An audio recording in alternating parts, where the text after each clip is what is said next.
Hello बच्चों, क्या हाल चाल है सर। बहुत दिन बाद में मिल रहे हैं आज है ना। चलिए, कुछ बच्चों के डाउट्स आ रहे थे, उन डाउट्स को लेकर के हम लोग आज कुछ टॉपिक डिस्कस करेंगे और हमारा जो चैप्टर रहेगा वो रहेगा WEP, है ना। 10th क्लास की बात कर रहा हूँ मैं, तो 10th क्लास में अपना एक चैप्टर होता है जिसमें थोड़ा सा इंट्रोडक्शन मुझे पढ़ना होता है ना, जिसको हम बोलते हैं WEP, वर्क, एनर्जी और पावर। ठीक है, चलिए सर, तो बिना देर करे हम स्टार्ट करते हैं चीज़ों को। आपको क्या करना है, पेन कॉपी तो निकाल रखे होंगे आपने, नोट्स निकाल रखे होंगे, सामने बैठ जाओ नोट्स लेकर के। और दूसरी बात, जब तक लेक्चर चल रहा है, जब तक मैं कुछ बोल रहा हूँ, तब तक आपको कुछ नहीं बोलना, आपको कुछ नहीं करना। पेन कॉपी बंद करके साइड में होने चाहिए, पूरा कंसंट्रेशन, पूरा दिमाग, पूरा ध्यान बोर्ड पर होना चाहिए। बस बात समझ में आ गई ना। चलिए सर, दिमाग में कुछ चल रहा हो, कोई बातें समझो तो उसको साइड में रख देना। ठीक है, हमारा चैप्टर है WEP। मैं आज डिस्कस करूंगा वर्क, एनर्जी और पावर के बारे में। मैं आज डिस्कस करूंगा वर्क, एनर्जी और पावर के बारे में। ठीक है, चलिए सर, इस बोर्ड के मैं 3 पार्ट्स कर रहा हूँ, तीनों पार्ट्स में कुछ चीजें नोट करेंगे।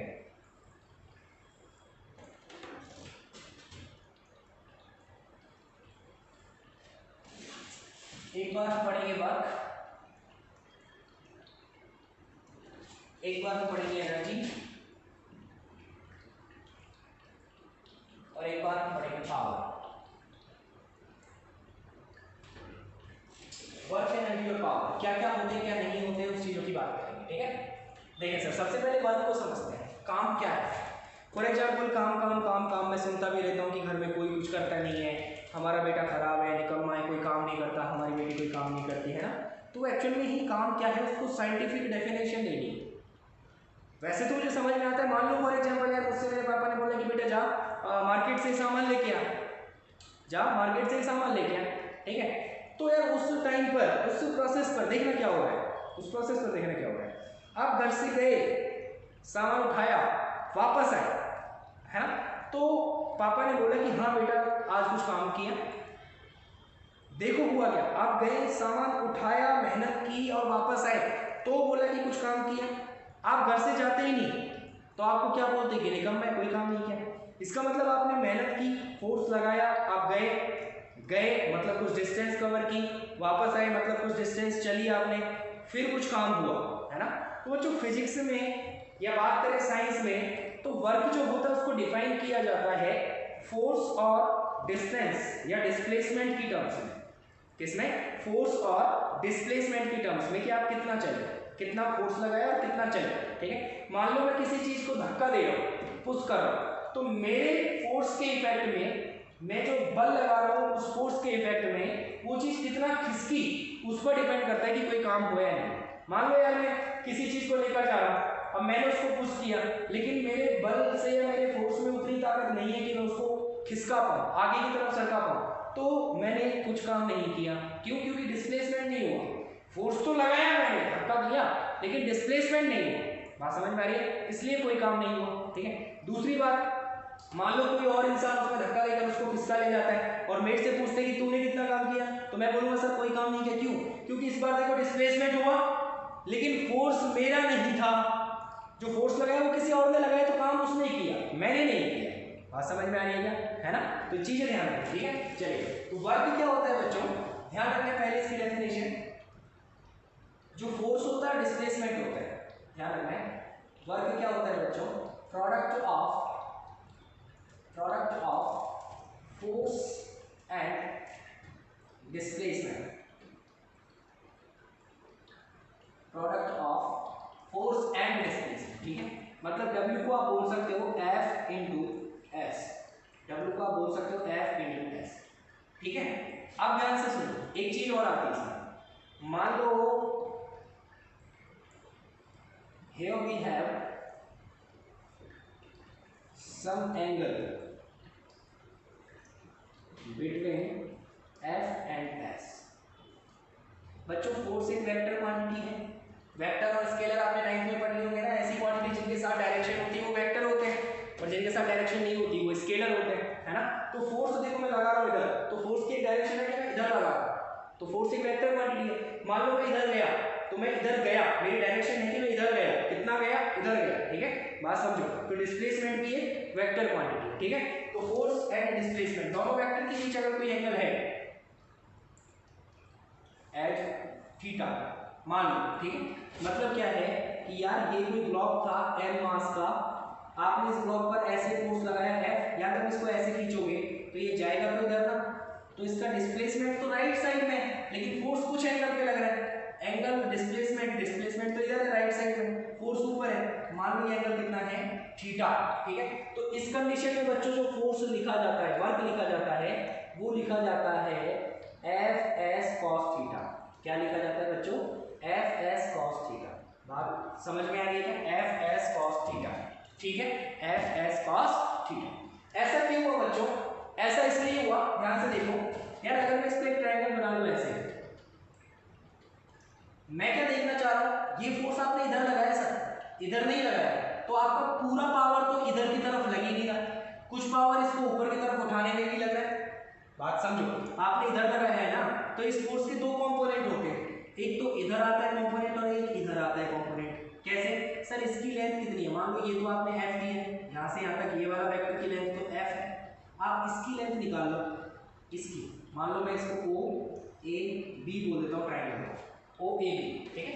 तो सर इस ट्राइंगल में आप क्या लिखोगे? ये एंगल है, ट्राइंगल के सामने ये परपेंडिकुलर हो गया, ये बेस हो गया और ये हाइपोटेनियस हो गया, है ना। तो सर अगर मैं आपसे लिखूं कि cos थीटा, तो cos थीटा क्या होता है? बेस अपॉन में हाइपोटेनियस होता है ना। तो cos थीटा क्या होता है? बेस अपॉन में हाइपोटेनियस। बेस मतलब ओ ए अपॉन में O B, hypotenuse O B, ठीक है। तो ओ ए क्या हो जाएगा sir? O B cos theta. O A मतलब उस डायरेक्शन में, डिस्प्लेसमेंट की डायरेक्शन में जो फोर्स है वो कितना है? F cos थीटा, ठीक है। दूसरा फोर्स कहाँ है? ऊपर की तरफ। दूसरा फोर्स कहाँ है? ऊपर की तरफ। अब ध्यान से सुनो, ये जो फोर्स आप लगा रहे थे इधर की तरफ, ऊपर की तरफ जो खींच रहे थे, इसको पुल कर रहे थे, उस फोर्स में क्या इफेक्ट पड़ा कि एक फोर्स, उस फोर्स के दो कंपोनेंट हो गए, इस वाले फोर्स के दो कंपोनेंट हो गए, एक तो राइट साइड और एक ऊपर की तरफ, ठीक है। बच्चों राइट साइड वाले फोर्स ने तो काम किया, क्यों? क्योंकि राइट साइड वाला फोर्स तो उसे खींच के ले जा रहा है और उधर ही वो जा भी रहा है, तो राइट साइड वाले फोर्स ने तो काम किया, लेकिन ऊपर वाले फोर्स ने कोई काम नहीं किया। क्यों? क्योंकि यार ये ब्लॉक ऊपर गया क्या? नहीं गया। आपने फोर्स लगाया ऐसे, लेकिन ब्लॉक उठा ही नहीं, तो कोई काम नहीं किया, है ना। तो ऊपर वाले फोर्स ने, परपेंडिकुलर वाले फोर्स ने कोई काम नहीं किया, बेस वाले फोर्स ने, इधर वाले फोर्स ने कुछ काम किया। कितना किया सर? Force into displacement. अब फोर्स कितना लग रहा है इधर? F cos theta. डिस्प्लेसमेंट की डायरेक्शन में फोर्स कितना है? F cos theta into displacement कितना? s, तो F cos theta into s। यहां से ये फार्मूला बना है Fs cos थीटा। बात समझ में आ गई क्या? नहीं समझ में आएगी तो वापस से रिवर्स कर दो वीडियो को, दोबारा देख लो। क्लियर है सर? चलिए ये क्वेश्चन समझ में आ गया, क्वेश्चन सॉरी फार्मूला समझ में आएगा कहां से आया। क्लियर है? तो अगर थीटा एंगल पे लग रहा हो, अगर फोर्स किसी एंगल थीटा पे लग रहा हो, तो ध्यान रखा करो कि उसका डिस्प्लेसमेंट कितना होता है, वो वर्क कितना होता है? Fs cos theta. तो वर्क कितना होता है sir? Fs cos theta. Clear? अब बच्चों वर्क नेगेटिव, पॉजिटिव और जीरो भी हो सकता है क्या? बिल्कुल हो सकता है।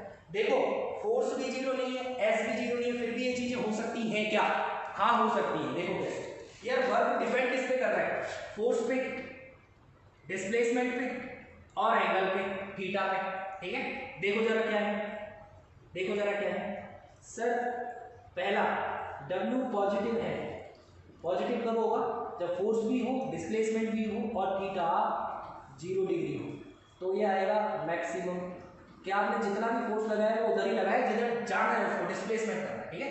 क्यों यार? इस वाले फोर्स में क्या दिक्कत आ गई कि कुछ तो फोर्स इधर लग रहा है और कुछ फोर्स ऊपर की तरफ भी लग रहा है, तो ऊपर की तरफ वाला फोर्स मेरे काम का नहीं है ना। क्यों? क्योंकि ऑब्जेक्ट ऊपर तो गया ही नहीं, तो इस फोर्स का कुछ हिस्सा खराब हो गया, है ना। अगर मैं सारा का सारा फोर्स इधर लगाता तो मैक्सिमम काम होता 0 डिग्री पर, जब इन दोनों के बीच का एंगल 0 होता, ये फोर्स भी इधर होता, तब। बात समझ में आ रही है? सर वर्क 0 हो सकता है क्या? 0 हो सकता है। कब? या तो F 0 हो, या तो फोर्स ही ना लगा हो, या डिस्प्लेसमेंट ही ना हुआ हो, या फोर्स भी हो, डिस्प्लेसमेंट भी हो, लेकिन थीटा 90 डिग्री हो। थीटा 90 मतलब cos 90, cos 90 कितना होता है? 0 होता है ना। तो सर या तो फोर्स 0, क्या आपने फोर्स ही नहीं लगाया तो आपने काम कहां से किया? नहीं किया। या डिस्प्लेसमेंट 0, मैंने फोर्स तो लगाया लेकिन वो चीज खिसकी नहीं, तो वर्क डन 0, कोई काम नहीं हुआ। या फिर cos थीटा 0 मतलब थीटा 90 डिग्री हो, कैसे सर? डिस्प्लेसमेंट तो इधर हुआ, फोर्स इधर लगाया 90 डिग्री पर, चला तो वो इधर, फोर्स इधर लगाया, या ये वाला फोर्स जो मैं ऊपर खींच रहा हूं, ये वाला फोर्स क्या इसको इधर ले जा सकता है? नहीं ले जा सकता। इधर ले जा सकता है? नहीं ले जा सकता। तो ये तो ऊपर खींचेगा, है ना? ऊपर वो आ नहीं रहा, ऊपर की तरफ वो आया नहीं, तो इस फोर्स ने कितना काम किया? जीरो। बात समझ में आ रही है? तो ऐसा पॉसिबल है कि फोर्स भी जीरो ना हो, डिस्प्लेसमेंट भी जीरो ना हो, लेकिन वर्क जीरो। किस केस में पॉसिबल है सर? जब F और S के बीच का एंगल 90 डिग्री। बात समझ में आ रही है ना? F और S के बीच का एंगल कितना हो? 90 डिग्री। बात समझ में आ रही है ना? पक्की बात है सर, समझ गए वाली चीज? सर नेगेटिव भी हो सकता है, मिनिमम भी हो सकता है, बिल्कुल हो सकता है sir. W equals to negative हो सकता है बिल्कुल। कब? जब थीटा 180 डिग्री हो। अब आपको ये चीज याद रखनी पड़ेगी सर कि cos 180 का मान -1 होता है, cos 180 का मान -1 होता है। F भी है, S भी है, ये -1 हो गया तो ये दोनों का मल्टीप्लिकेशन माइनस आ जाएगा। बात समझ में आ गई है? ठीक है, ये सारी चीजें समझ में आ गई यहाँ से यहाँ तक की? बोलो जल्दी से बोलो, पक्की बात है ना? अच्छा, अब एनर्जी क्या हो? एनर्जी क्या हो? एनर्जी और पावर को बहुत ध्यान से समझना, दोनों लगभग सेम चीजें हैं, लेकिन दोनों में एक माइनर सा डिफरेंस है, बहुत बेसिक सा डिफरेंस है, बेसिक सा है। क्या है दोनों में? ध्यान से समझो। यार मान लो मैं कोई मजदूर है, वो मजदूर ईंटों को इधर से उधर ले जा रहा है, यहाँ से और दूसरी जगह पर शिफ्ट कर रहा है, ईंट उठा करके ले जा रहा है, ठीक है? अब बच्चों ध्यान से सुनना है, एनर्जी का मतलब तो होता है ऊर्जा, कि मेरे अंदर कुल ऊर्जा कितनी है। कुल ऊर्जा मतलब कि मैं कुल कितनी ईंटों को सुबह से शाम तक वहां पहुंचा सकता हूं, मैं एक दिन में कुल कितना काम कर सकता हूं, वो होती है मेरी ऊर्जा। पावर का मतलब होता है शक्ति, कि मेरी क्षमता कितनी है, शक्ति कितनी है, मैं एक बार में कितना उठा सकता हूं, एक बार में मैं कितनी ईंट ले जा सकता हूं, वो हो गया पावर। एक बार में कितनी ईंट ले जा सकता हूं, वो हो गया पावर। टोटल सुबह से शाम तक काम करूं और कुल कितनी ईंटें ले जा सकता हूं, वो होगी एनर्जी। बात समझ में आ रही है? तो मैं टोटल कितना वर्क कर सकता हूं, कैपेसिटी ऑफ डूइंग वर्क, वो तो होती है एनर्जी। लेकिन एक बार में कितना काम कर सकता हूं, रेट क्या है मेरे वर्क करने की, वो होती है पावर। रेट का मतलब एक बार में, ठीक है? 1 किलो का पावर 1 सेकंड में कितना होगा, ठीक है? तो ध्यान रखना है sir, capacity of doing work is called energy. Capacity of doing work is called energy, लेकिन rate of doing work is called power. है काम करने की जो रेट है, एक बार में कितना काम हो रहा है, वो होती है पावर, और टोटल कितना काम हो रहा है, वो होती है एनर्जी। बात समझ में आ गई है? पक्की बात है ना? अब देखिए सर, एनर्जी में आप एक एनर्जी कंजर्वेशन लॉ पढ़ते हैं, एनर्जी कंजर्वेशन लॉ पढ़ते हैं, और एनर्जी कंजर्वेशन लॉ बोलता है कि किसी भी सिस्टम की टोटल एनर्जी फिक्स होती है, कांस्टेंट होती है, कंजर्व होती है, कंजर्व होती है, ठीक है? आप एनर्जी को ना तो क्रिएट कर सकते हैं और ना ही डिस्ट्रॉय कर सकते हैं। आप एनर्जी को ना तो क्रिएट कर सकते हो, ना ही डिस्ट्रॉय कर सकते हो, ठीक है? आप बस इसे एक फॉर्म से दूसरी फॉर्म में कन्वर्ट कर सकते हो, आप बस इसे कन्वर्ट कर सकते हैं। बात समझ में आई? एनर्जी कंजर्वेशन लॉ क्या बोलता है कि किसी भी आइसोलेटेड सिस्टम की टोटल एनर्जी हमेशा कंजर्व्ड होती है, फिक्स होती है, ठीक है? आप एनर्जी को ना तो क्रिएट कर सकते हो, ना ही डिस्ट्रॉय कर सकते हो, ना तो बना सकते हो, ना खत्म कर सकते हो, ठीक है? बस एक फॉर्म से दूसरी फॉर्म में कन्वर्ट कर सकते हो, चेंज कर सकते हो, ये है एनर्जी कंजर्वेशन। बात समझ में आ गई सबको? क्या बोलता है एनर्जी कंजर्वेशन लॉ? कि total energy of any isolated system is conserved. Energy neither be created nor be destroyed. Energy can neither be created nor be destroyed, but it can only be changed from one form to another. बात clear हो गई क्या? पक्की बात है ना? अब बच्चे एक फॉर्म से दूसरी फॉर्म में बदल सकते हैं, तो ध्यान रखना है कि वर्क को एनर्जी में और एनर्जी को वर्क में बदला जा सकता है। वर्क को एनर्जी में और एनर्जी को वर्क में बदला जा सकता है, ठीक है? कन्वर्ट किया जा सकता है, ठीक है? एग्जाम्पल लें, कुछ एग्जाम्पल लें। देखो कैसे, यार मान लो मैंने खाना खाया, मेरे अंदर ऊर्जा आ गई, एनर्जी आ गई, ठीक है।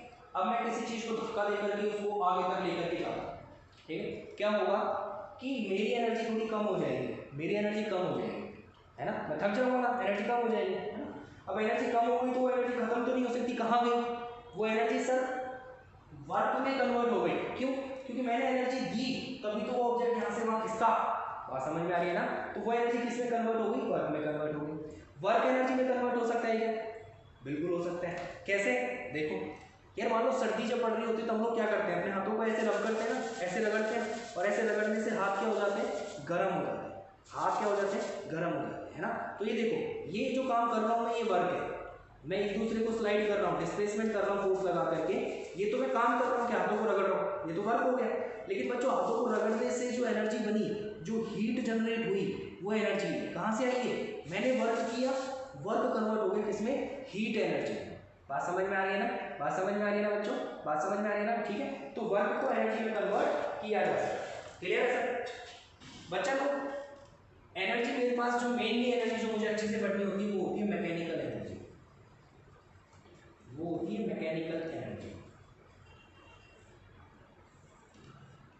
अब मैकेनिकल एनर्जी बच्चों दो तरह की होती है, एक होती है पोटेंशियल एनर्जी,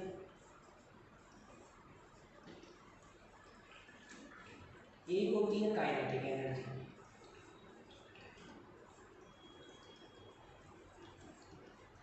बच्चों जो पोटेंशियल एनर्जी है ना, पोटेंशियल एनर्जी ये आती है किसी भी ऑब्जेक्ट में उसकी पोजीशन की वजह से, ये आती है उसकी पोजीशन की वजह से, ड्यू टू पोजीशन, ठीक है।